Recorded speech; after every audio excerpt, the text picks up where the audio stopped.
పలావ్ చేయబోతుంది. బేసిక్ గా అను ఏమైనా డిస్టర్బ్ చేస్తే అన్ని మర్చిపోతుంది. ఏమిరా బాలరాజు, ఏమిరా ఉపయోగం దేశానికి నీ వల్ల? చికెన్ పులావ్ కావాల్సినటువంటి ఇంగ్రీడియంట్స్ ఏంటంటే ఆనియన్ కట్ చేసుకోవాలి. అంటే మేము ఒక కేజీ వండుకుంటున్నాం అనమాట. కావాల్సిన పదార్థాలు చికెన్, ఆనియన్, పచ్చిమిరకాయలు, టమాటా, కొత్తిమీర, పుదీనా. సో ఆయిల్ వేసాము, ఇంకా గీ వేసాము.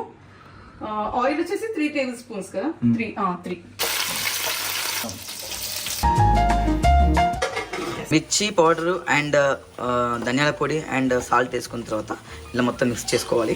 సో ఇలా కప్పేస్తే కొంచెం దానికి బాగా హీట్ తగిలి తొందరగా మగ్గిపోతాయి టమాటోస్. 4 కప్స్ రైస్ తీసుకున్నాం కాబట్టి డబల్ టైమ్స్ 8 కప్స్ వాటర్ చేసుకోవాలి. నీట్గా బాయిలింగ్ వాటర్ లో రైస్ వేసేసుకోవాలన్నమాట.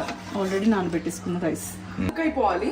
అంటే వాటర్ ఏమి ఉండకుండా మనం ఇంకా చేసుకోవచ్చు. మిడిల్ లో బట్ పీసెస్ ఉంటాయి కాబట్టి అంత ఈజీ ఉండదు. కార్నర్ నుంచి చెక్ చేయాలి. పర్ఫెక్ట్ ఉడికింది కదా. ఫైనల్లీ చికెన్ పులావ్ అను చేసింది, రెడీ. పులావ్ అయిపోయింది ఫైనల్ గా.